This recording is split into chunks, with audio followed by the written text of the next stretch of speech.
धीरे से नेत्रों को खोल देंगे। हमारी चर्चा चल रही थी भगवान विषय पर। और भगवान जो है मनुष्य को भी कहा जाता है और परमात्मा को भी कहा जाता है। भक्त के भीतर 6 गुण बताए गए: सत्ता, ज्ञान, बल, धन, यश और त्याग। ये 6 गुण जिसी के भी पास पाए जाते हैं उसे समाज, लोग, जन समूह उसे भगवान नाम का बिरुद देते हैं, उस नाम से उसको सम्मानित करते हैं। ये 6 गुण चेतन सत्ता में रहते हैं और चेतन सत्ताएं 2 है, आत्मा और परमात्मा। जब किसी आत्मा मनुष्य देह धारण करके अपने अविद्या को मिटाते हुए वेदों का अध्ययन करके जब आगे बढ़ करके अपने जीवन में ये 6 गुण जब धारण करता है तो अन्य लोगों के लिए ऐसे महात्मा आदर्श रूप बन जाते हैं। और इस प्रकार ऐसे आदर्श बने हुए हमारे भगवान श्री राम और भगवान श्री कृष्ण इतिहास में जब जाते हैं तो पढ़ने को मिलता है। ये जो भगवान का जो दुनिया में जो क्रेज है, जो लगाव जो है, और प्रायः व्यक्ति सभी लोग ये चाहते हैं कि मुझे भगवान के दर्शन हो जाए।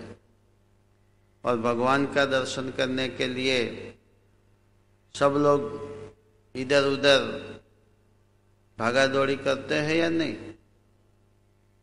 सुबह में उठ करके ही भगवान के पीछे सब लग जाते हैं। मंदिरों में सुबह सुबह में जाओ तो भीड़ लग जाती है। कुछ लोग अपने नगर को, गांव को छोड़ करके दूसरे गांव में जाते हैं। कोई जंगल में जाता है, कोई पहाड़ में जाता है। दूर दराज अपने माने हुए जो भी स्थान है उसमें जाते हैं। कोई गोकुल, काशी, मथुरा, पावागढ़, वृंदावन ऐसे दूर दूर आए हुए मंदिरों में जाते हैं। और प्रायः आज जनसाधारण के मन में ये बात बैठ गई है कि यदि भगवान का दर्शन करना है तो कहाँ जाना पड़ेगा? बोले मंदिर में जाना पड़ेगा। भगवान का दर्शन कहाँ होता है? मंदिर में होता है। ऐसे सब लोगों की मान्यता है। इस मान्यता पर आज थोड़ा विचार करते हैं कि भगवान का दर्शन मंदिर में किस प्रकार से होता है। तो हमें भगवान का दर्शन करना है और ये दर्शन करने के लिए व्यक्ति, कुछ लोग पैदल भी जाते हैं। गोकुल, मथुरा, डाकोर ये सब पद यात्रा निकाल के जाते हैं कि नहीं? बोले कष्ट भोगते हुए जाएंगे तो भगवान प्रसन्न हो जाएंगे। कुछ लोग एक पैर पर खड़े हो जाते हैं, कोई व्रत उपवास रखता है। कुछ लोग दाढ़ी बना लेते हैं, बढ़ा देते हैं। किसी न किसी प्रकार से बोले तप करने से भगवान की प्राप्ति हो जाएगी। अलग अलग तौर तरीके सबने अपना रखे हैं। इसी प्रकार कुछ लोग मंदिर में जाते हैं और मंदिर में जाकर के भगवान का दर्शन करने का प्रयत्न करते हैं। तो जो लोग दूर दूर तक मंदिरों में जाते हैं, समझ लो आपका कोई मित्र पैदल चल करके यात्रा करके डाकोर गया और डाकोर वो मंदिर में जाकर के अपने तरीके से दर्शन करते, जब वो घर वापस आता है उसको आप एकांत में ले जा कर के पूछिएगा कि क्या आपको वाकई में भगवान का दर्शन हो गया तो वो फिर एकांत में आपको कहेगा कि ऐसा तो कुछ हुआ नहीं है, कोई ऐसा चमत्कार भी हुआ नहीं है। तो ये जो भगवान का दर्शन करने के लिए लोग जब मंदिर में जाते हैं तो आप जरा, जो लोग दर्शनार्थी आते हैं तो साइड में खड़े होकर के आप जरा उन सबको देखो, उनका अवलोकन करो कि वो लोग जो दर्शन करते हैं तो किस प्रकार से करते। तो जैसे ही मूर्ति के सन्मुख जाएंगे तो मूर्ति को तो पहले देखेंगे, फिर थोड़ी क्षणों में उनकी आंखें जो है क्या हो जाएगी, बंद हो जाएगी। कोई भी मूर्ति के सामने खड़े रह करके अपने नेत्रों को लगातार चालू रख सकता नहीं है, उनकी आंखें जो है वो बंद हो जाती हैं। कभी आपने ये सोचा कि ये बंद क्यों हो जाती है? मगर लगभग सबकी बंद हो जाती है। जबकि यहाँ से पैदल चल के डाकोर गए और डाकोर इतनी सारी भीड़ भाड़ में जब मूर्ति के सन्मुख होने का समय मिले तो उसको तो फिर देखते ही रहना चाहिए ना। लंबी लाइन काटते हुए जब दर्शन की बारी आती है, मूर्ति के सामने खड़े रहने का समय मिलता है एक आध मिनट का, तो पूरे समय उसको नेत्रों से देखते ही रहना चाहिए ना। नेत्रों को बंद कर देना, वहां पर समय की बर्बादी नहीं होगी। मगर फिर भी नेत्र बंद हो जाते हैं, तो ऐसा क्यों होता है? तो भले हमारे पौराणिक भाई बहनों ने वैदिक विद्या न पढ़ी हो, वैदिक ढंग से सच्चे ईश्वर का स्वरूप का ज्ञान उन तक न पहुंचा हो, या फिर उन्होंने कोई प्रयत्न न भी किया हो, फिर भी हमारा जो आत्मा जो है ये सत्य असत्य के बोध को जानने हारा है। हमारे आत्मा को जब उसके सामने जब सच्चाई आ जाती है तो उसके समझ में तो आ ही जाता है कि यही बात सत्य है। तो जब इतनी मुश्किलें सहन करते हुए हम मंदिर में जाते हैं, मूर्ति के सन्मुख खड़े होते हैं, नेत्र बंद हो जाता है, उसका कारण एक ही है कि हम जिस मूर्ति को, जिस प्रतिमा को, जिस चित्र को देखते हैं, हमारे आत्मा को बोध होता है कि वाकई में मैं जिसकी तलाश में हूँ ये वो नहीं है, और इसीलिए वो अपने नेत्रों को बंद कर लेता है। और जब नेत्र बंद हो जाता है तो उसको मन में शांति की अनुभूति होती है। क्या होती है? शांति की अनुभूति होती है। और हमारे नेत्र कितने हैं?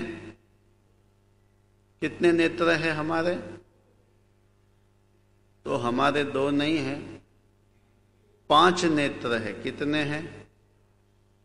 दाल में नमक कम है या ज्यादा देखो तो किससे देखेंगे? दाल गरम है या ठंडी देखो तो किससे देखेंगे? तो ये सब देखने का काम करती है या नहीं? तो इन सारी इंद्रियां जो हमारी जो है वो देखने का काम करती हैं। जब एक रूप विषय को देखने वाला हमारा जो ये जो गोलक जो है उसको हम थोड़ी देर के लिए भी बंद कर देते हैं तो मन में शांति की अनुभूति होती है। मगर वाकई में जब हम 5 नेत्रों को बंद कर देवे तो फिर कितनी शांति होगी?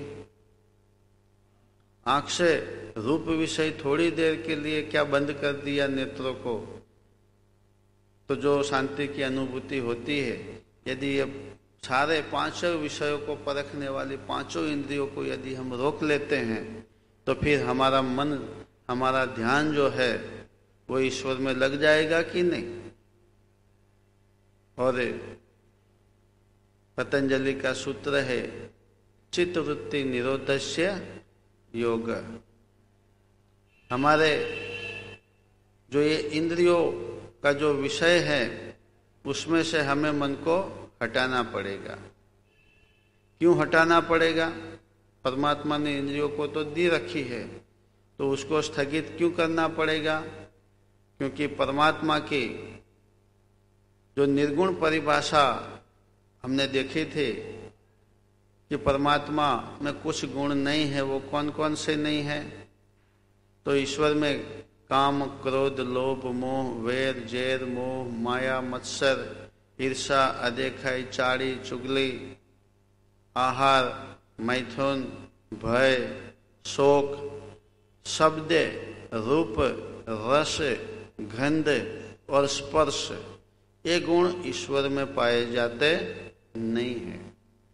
ये जो भी परिभाषा, निर्गुण परिभाषा हमने देखी, इसमें अंतिम 5 शब्दों को पकड़े, शब्द, रूप, रस, गंध और स्पर्श ईश्वर में होता नहीं है। ईश्वर में शब्द गुण नहीं है। शब्द यानी कि जो हम कान से सुनते हैं, ध्वनि, ईश्वर में आवाज उत्पन्न होता नहीं है। ईश्वर आवाज करता नहीं है। कहते हैं ना कि ईश्वर की सोटी चलती है मगर उसकी आवाज आती नहीं है। मतलब कि परमात्मा में कोई ध्वनि उत्पन्न नहीं होता कि हम उसको कान से सुन लेवे। ठीक है? तो ईश्वर का यदि हमें दर्शन करना है तो ये कान काम लगेंगे नहीं, श्रोत्र काम लगेंगे नहीं। ईश्वर में शब्द नहीं है, रस नहीं है। ईश्वर में रस होता तो हम जीभ से उसको चख लेते और बता देते कि ईश्वर में कड़वा रस है या तीखा रस है या खट्टा है या मीठा है। 6 रसों में से एक भी रस परमात्मा में नहीं है। ईश्वर रस गुण से भी परे हैं। शब्द नहीं, रस नहीं, गंध नहीं। ईश्वर में गंध भी होती नहीं है। जिस प्रकार विभिन्न फूलों में अलग अलग खुशबू रहती है, इसी प्रकार परमात्मा में कोई खुशबू, कोई गंध या दुर्गंध होती नहीं है। यदि गंध होती तो वो नाक से हम सूंघ करके बता देते कि ईश्वर इस प्रकार की गंध वाला है। ईश्वर में शब्द, रस, गंध, स्पर्श गुण भी ईश्वर में नहीं है। ईश्वर में यदि स्पर्श होता तो हाथ से स्पर्श करके भी बता देते कि ईश्वर में स्पर्श इस प्रकार का है, मुलायम है, खुरखुरा है, किस प्रकार से है बता सकते। मगर वो गुण भी ईश्वर में नहीं है। और ईश्वर में रूप भी नहीं है। रूप होता तो नेत्रों से दिखाई देता, मगर ईश्वर में रूप भी नहीं है। यानी कि हमारी जो 5 इंद्रियां जिस वस्तु का अनुभव कर सकती है, ईश्वर में वो गुण है ही नहीं।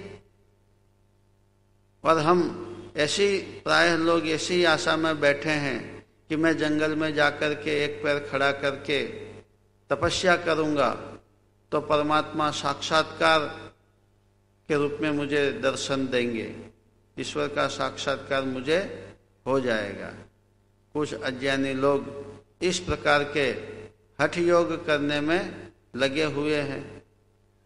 एक पैर से खड़ा होने का जब कोई व्यक्ति व्रत लेता है तो उसका एक पैर धीरे धीरे मोटा हो जाता है, उसमें सूजन आ जाती है, मगर उसको भी चर्म चक्षु से भगवान दिखाई देता नहीं है। आज तक इन 5 इंद्रियों से किसी भी मनुष्य ने परमात्मा का साक्षात्कार किया नहीं है। और ये परमात्मा इंद्रियों का विषय न होने के कारण शास्त्र में परमात्मा का परिचय दिया गया है कि ईश्वर अगोचर है। कैसा है? अगोचर है। अगोचर यानी कि, गोचर यानी इंद्रियां, और अगोचर यानी कि इंद्रियों से जो न जाना जाता हो वह, तो ईश्वर ये इंद्रियों का विषय नहीं है। तो इंद्रियों से यदि हम उसका प्रत्यक्ष करने के लिए चाहे जिंदगी भर और जन्मों जन्म तक भी प्रयास करते रहेंगे तो भी कभी भी उसमें सफलता मिलने वाली नहीं है। यदि इंद्रियों से जानने का उसको प्रयत्न करते हैं तो यह हमारे समय की बर्बादी। तो फिर भगवान का दर्शन कैसे होगा? तो विद्वान कहते हैं कि यदि परमात्मा का यदि आपको दर्शन करना है तो आसन लगा के बैठना पड़ेगा, स्थिर बैठना पड़ेगा और हमारी पांचों आंखों को बंद करना पड़ेगा। कितनी? पांचों, यानी कि पांच जो हमारी ज्ञानेंद्रिया है उसको रोक देनी पड़ेगी।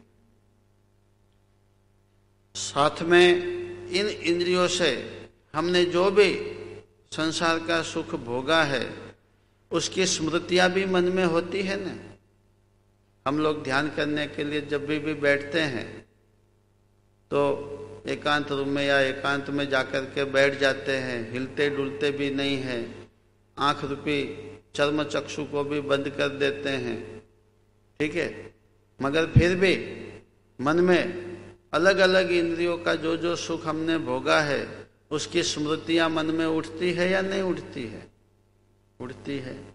भले हम आंख बंद करके बैठ गए, मगर हम कहीं घूमने गए हो और वहां पर कोई सुंदर सा महल देखा हो तो उसकी कल्पना मन में आ जाती है कि वाह रे ये महल कितना सुंदर था, मैं इस होटल में गया था तो उसका भोजन कितना लिज्जतदार था, वहां पर मैं बैठा था तो एसी की हवा कैसी ठंडी ठंडी आ रही थी। अलग अलग मन में कल्पना और विचार, जो इंद्रियों से जो भी सुखों को भोगा है उसकी स्मृतियां मन में उठते रहती है। तो जब तक ये स्मृतियां भी उठती रहेगी तब तक भी परमात्मा का दर्शन होने वाला नहीं है। और जब हम इंद्रियों के सुखों को भोगने की इच्छा ध्यान अवस्था में बैठ करके रोक देते हैं और भोगे हुए भोग की जो स्मृतियां जो है वो भी मन में उठानी जब बंद कर देते हैं और केवल मात्र केवल परमात्मा का ही चिंतन मनन जब मन में चलता है तो मन के भीतर, मन के द्वारा, मन के अंदर हमें ईश्वर की अनुभूति होने लगती है। ये मन के अंदर यानी कि मंदिर, हम जो ईंट पत्थरों का बनाया हुआ जो मंदिर मानते हैं, अलंकारिक रूप से भले उसको कह दिया गया है मंदिर, बाकी ये जो ईंट और पत्थरों का जो मंदिर जिसे हम कहते हैं, हमारे विद्वान लोग उसे क्या कहते हैं? संस्कार केंद्र कहते हैं। क्या कहते हैं? संस्कार केंद्र। यदि वहां पर संस्कार दिया जाता हो तो ऐसे स्थानों पर क्या होना चाहिए? संस्कार देने का प्रयास होना चाहिए कि आइए ये राम जी का मंदिर है, देखो राम जी ने ऐसे ऐसे गुण कर्म संस्कारवान थे, ऐसे ऐसे गुण उन्होंने धारण किए थे, आप भी इसमें से कुछ सीखो और राम जी के जैसे बनने का प्रयास करो। यदि वहां पर राम और कृष्ण के अथावत इतिहास को वहां पर प्रस्तुत करके लोगों को महान बनने की यदि प्रेरणा दी जाती हो तो उसे संस्कार केंद्र कहेंगे। मगर ऐसे खर्च करके भी लोग जो ये मंदिर शिखरबंद बनाते हैं उसमें भी आजकल कोई संस्कार दिया जाता नहीं है। और राम और कृष्ण का सच्चा जीवन चरित्र भी जनसाधारण के सामने प्रस्तुत भी किया जाता नहीं है। हम सभी जानते हैं कि कृष्ण के नाम पर कैसी कैसी बातें यही प्रचार लोग करते हैं और समाज को भ्रमित करते हैं। यदि राम का कृष्ण का सच्चा इतिहास भी ये लोग प्रस्तुत करते, भले मूर्ति पूजा उन्होंने चालू की, मगर राम और कृष्ण का सच्चा इतिहास भी यदि लोगों को सुनाते तो भी लोगों का बहुत बड़ा कल्याण हो जाता। इतने महान राम और कृष्ण थे, मगर वो इतिहास भी सच्चा सुनाया जाता नहीं है। और सच्चा इतिहास लोगों को पता न होने के कारण उपासक के गुण उपासक में आते हैं। गलत उपासना करवाने के कारण लोगों में जो संस्कार बढ़ने चाहिए वो बढ़ते नहीं हैं। कृष्ण के नाम पर तो लोग यही जानते हैं कि वो तो नटखट थे, माखन चोर थे, आधी रात को वृंदावन में मुरली बजा करके गोपियों को बुलाने वाले थे और फिर वहाँ पर रास लीला करते थे। तो आजकल यही इतिहास लोगों के मानस में होने के कारण वही उपासक के गुण उपासक में आएंगे। कृष्ण के मंदिर में जाते हैं तो पास में एक मूर्ति दूसरी भी होती है, वो किसकी होती है? राधा की होती है। और पूरे महाभारत में आप छानबीन कर लो, राधा का श्री कृष्ण के साथ कोई भी संबंध बताया गया नहीं है, जिस प्रकार से आजकल लोग मानते हैं। श्री कृष्ण तो योगीराज थे, उन्होंने अपने जीवन में केवल एक ही विवाह किया और एक ही स्त्री की मन में कामना की और वो थी रुक्मणी। उसके सिवा उन्होंने और कोई विचार किया ही नहीं था, फिर भी राधा का पात्र उसके साथ जोड़ दिया गया। और उपासक के गुण उपासक में आते हैं। जो भी राधा कृष्ण के मंदिर में जाते हैं उसमें हमारी जो भी बहन बेटियां जाती है तो कृष्ण के पास राधा को देख करके क्या सोचती होगी कि देखिए इनकी वाकई में विवाहित पत्नी का नाम तो था रुक्मणी, वही उनकी पत्नी है, मगर पत्नी बन करके रहोगे तो कोई पूछेगा भी नहीं, राधा बन के रहो तो पूजा होगी। देखो राधा आज भी कैसी पूजी जा रही है। ऐसा उपासक के मन में ये विचार आएगा कि नहीं? आपके घर कोई कार्यक्रम हो और समझ लो आपका कोई मित्र हो, तो आपके मित्र को आप उसकी विवाहित पत्नी के साथ बुलाओगे या फिर उसने एक रखेल भी रखी हुई है उसको साथ में आने का आमंत्रण दोगे? किसके साथ बुलाओगे? जो कायदेसर की पत्नी है उसको लेकर के आओ ऐसा निमंत्रण देंगे, उसकी रखेल को लेकर के आओ ऐसा तो देगा, ऐसे तो निमंत्रण देंगे नहीं। और यदि वो रखेल लेकर के आ भी गया तो क्या आप उसका स्वागत करने के लिए आपके परिवार को लेकर के दरवाजे तक जाएंगे उसका स्वागत करने के लिए, या फिर कोई दूसरे काम में लग जाएंगे? तो जब यदि वो अपनी रखेल को लेकर के आएगा तो हम उसका स्वागत के लिए भी जाएंगे नहीं, और परिवार के साथ तो बिल्कुल नहीं जाएंगे, क्योंकि हमारे परिवार पर उसका क्या प्रभाव पड़ेगा ये हम सोचते हैं, तो ऐसे नहीं जाते। तो मंदिरों में इस प्रकार से आजकल जो भी लोगों को इतिहास पढ़ाया जाता है तो आप सोचिए कि उसका क्या संदेश जाता होगा परिवारों में। बहुत गंभीर विषय है, उसमें समाज को, कथित हिंदू समाज को सुधार करना चाहिए। खैर, बातों को इस तरफ न ले जाते हुए अपने परमात्मा के इस भगवान के दर्शन के विषय में बात चल रही है। तो यदि जब तक हम विषयों से मुख को नहीं मुड़ेंगे और अंतर्मुखी नहीं बनेंगे तब तक हमें ईश्वर का, भगवान का दर्शन होने वाला नहीं है। तो यदि भगवान का दर्शन करना है तो मंदिर में तो जाना पड़ेगा और मंदिर में ही भगवान का दर्शन होगा। मगर मंदिर कौन सा? ये मन मंदिर। मन के अंदर, मन को जो व्यक्ति काबू कर लेता है वही व्यक्ति जो है वो भगवान का दर्शन कर पाता है।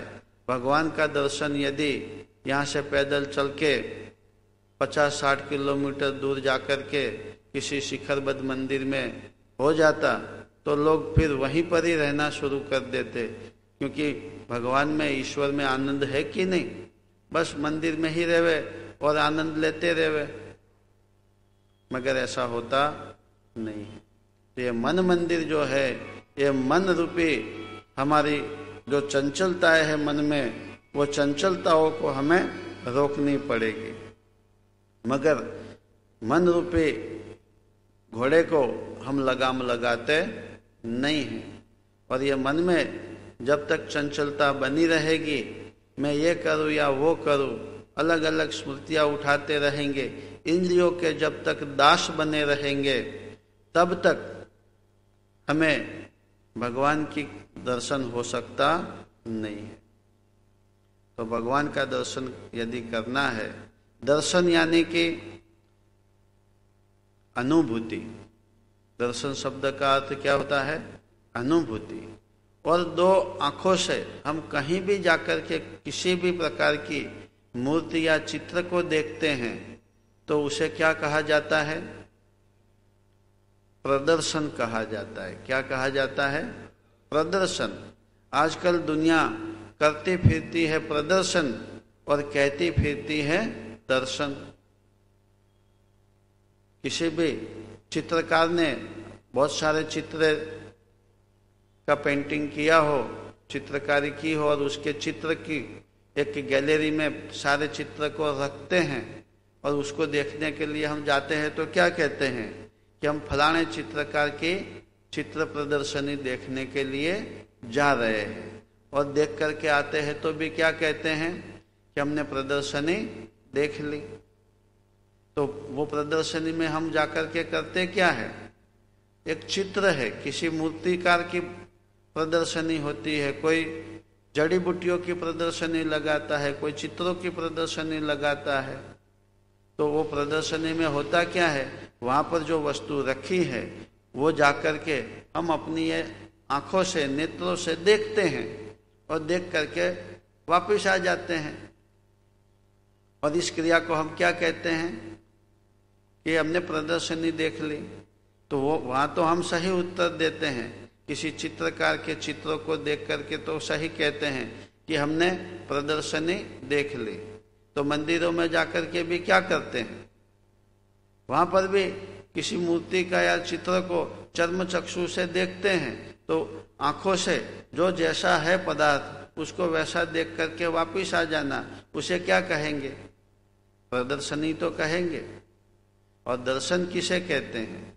जब हम हमारी इन पांचों इंद्रियों को रोक करके, मन को वश में करके, फिर परमात्मा का चिंतन उठा करके, फिर ईश्वर के आनंद की जो हृदय में मन के द्वारा जो अनुभूति होती है, उसे क्या कहते हैं? दर्शन कहते हैं। दर्शन ये अनुभूति का विषय है, ये इंद्रियों का विषय नहीं है। और ये दर्शन ईश्वर की अनुभूति होगी तो कहाँ पर होगी? हमारे हृदय प्रदेश में, जहाँ आत्मा है। हमारा आत्मा जो है ये उसकी अनुभूति कर सकता है, इंद्रिया उसमें काम लग सकते नहीं है। समय हो चुका है, सभी संकल्प करें कि हम इंद्रियों का दास न बनते हुए इंद्रियों के हम स्वामी बनेंगे। हम हमारी इंद्रियों का सदुपयोग करते हुए परमात्मा के दर्शन की अनुभूति करने के लिए हम सदैव प्रयत्नशील रहेंगे। हमारे मन से सारे इंद्रियों को वश में कर लेंगे और मन जो है वो परमात्मा में लगा करके धीरे धीरे अष्टांग योग के माध्यम से हम जीवन में आगे बढ़ते हुए परमात्मा की अनुभूति इसी मानव जीवन में करने का प्रयत्न करते रहेंगे। और इस सफर में, इस पुरुषार्थ में यदि इस जन्म में भी पूर्ण सफलता नहीं मिली तो भी हम नाकाम नहीं रहते। यदि हमने ईश्वर के विषय में आगे बढ़ने के लिए इस जन्म में जो भी प्रयत्न किए हैं उसके संस्कार हमारे मन में पड़ते हैं और ये संस्कार अगले जन्म में हमें पुनः ईश्वर की ओर अग्रसर होने में हमें सहयोग देंगे। और 1-2 जन्म ऐसे करते करते 8, 10, 50, 100 जन्म के बाद भी यदि हमें ईश्वर का साक्षात्कार हो जाता है तो कोई घाटे का सौदा नहीं है। यदि हमने समझ लो 100 जन्म 1000 जन्म तक हमने प्रयास किया और सफलता मिली 1000 जन्मों में भी, तो भी हम फायदे में हैं। कैसे फायदे में हैं? समझ लो 100 जन्म और 100 साल तो कितने वर्ष हो गए? तो अमुक हजारों वर्ष हो गए। जबकि ईश्वर का साक्षात्कार हो जाएगा तो उसका आनंद कितना लंबा टिकेगा? 31 नील 10 खरब 40 अरब वर्ष तक परमात्मा की अनुभूति फिर बनी रहेगी। उसका आनंद जो है हमें मिलता रहेगा। तो इतना यदि लंबा आनंद चाहिए, मुक्ति का सुख चाहिए, मोक्ष चाहिए, जन्म मरण के चक्र को यदि टालना है, तो ये प्रयास, ये प्रयत्न हम इसी मनुष्य चोले में रह करके कर सकते हैं।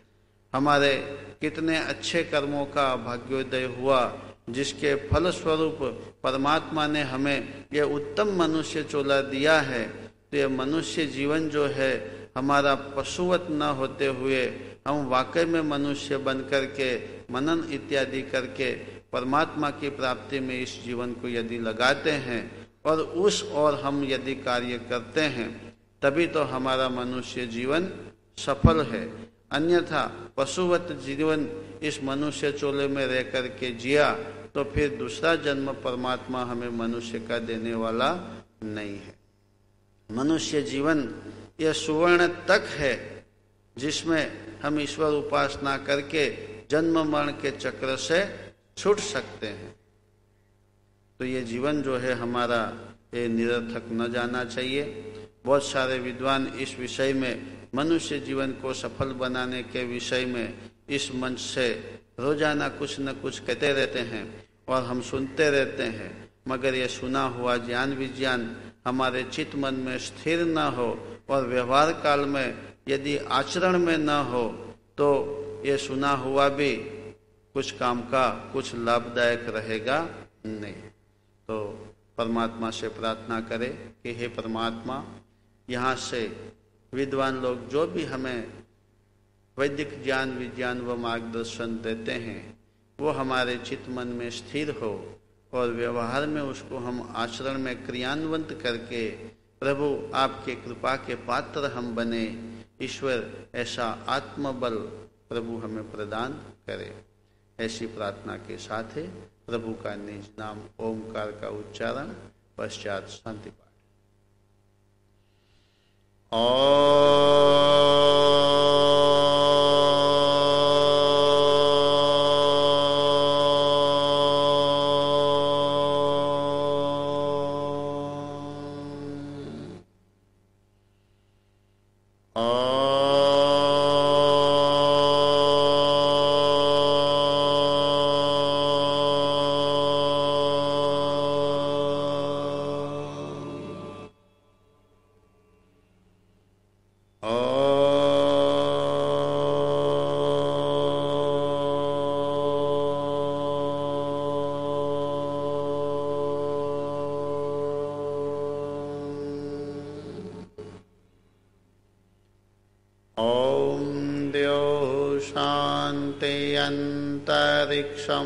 शांति पृथ्वी शांतिरापः शांतिरोषधयः शांतिः वनस्पतयः शांतिर्विश्वे देवाः शांति ब्रह्म शांति सर्वं शांति शांतिरेव शांति शामा शांतिरेधि।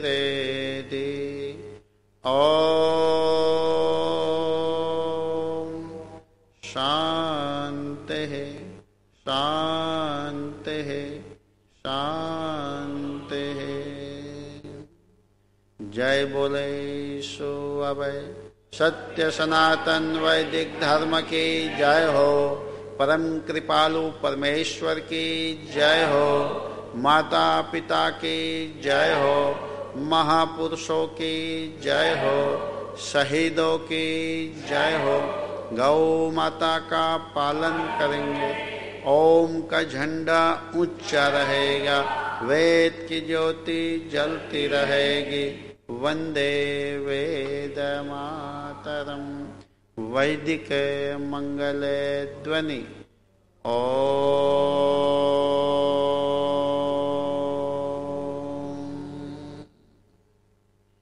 सर्वेभ्यो नमः।